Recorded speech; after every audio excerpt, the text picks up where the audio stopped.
I've been wearing my Suffolk Solos for 10, 12 years maybe. I don't do a whole lot. I have the sides cut down a little bit when they make them, and they add elastic drawstrings.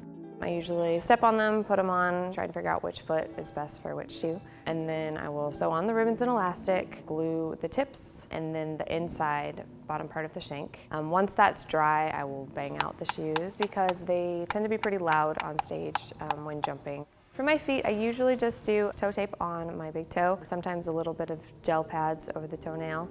I wear ouch pouches in my shoes and then toe spacers as well. I usually put a little bit of rubbing alcohol on the sides to help break them in a little bit.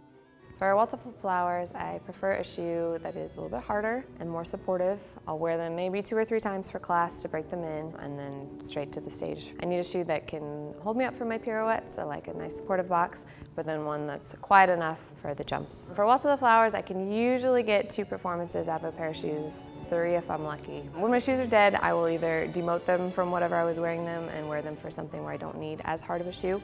When I say my shoes are dead, it usually means that they are bending more than I want them to and they won't support me while I'm trying to dance. Once I can't wear them for waltz anymore, they would either be saved for the spring, for shoes for class, or rehearsal. They're just not good for performances any longer.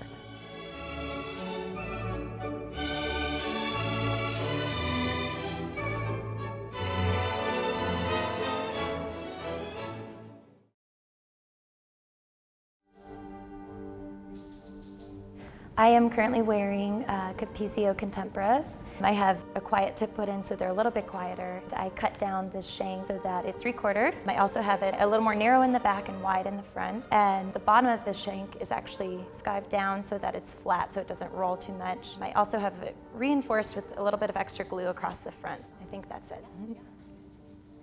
I kind of check the shoes out and see if there's a right foot or a left foot. Then I sew my elastics on the back and then the ribbons onto the sides and then crisscross my elastics. I like using a little bit of a stronger elastic to help hold the shoe a little closer to my foot. And I definitely glue the tips and the bottom of the shank on my left foot. My left foot seems to need more glue. I prep my toes by taping my big toe and my pinky toe. And then I use a friction stick and rub it on my toes so that my toes slide around a little bit. And then I put 2 small makeup sponges in between my big toe and my second toe. And then I use a little bit of lamb's wool and I put 2 little pads that I made onto each of my big toenails. And then I use a wool ouch pouch that goes over my toes to fit inside the shoe and protect it a little bit from the friction. For Arabian, I need shoes that are softer because the movement is much more grounded, and out of all of the pieces in the Nutcracker, the Arabian roll is definitely, I would say, the most contemporary. It requires a softer movement and really rolling through your feet, so it's really helpful to have a softer shoe. There are some balancing moments, so having a little bit of strength in the shoe is helpful. So I like to, once I get my shoes that are dyed, I wear them for class a couple times, and then I'm able to continue to wear them just through the run of the show, and by the end they're really great.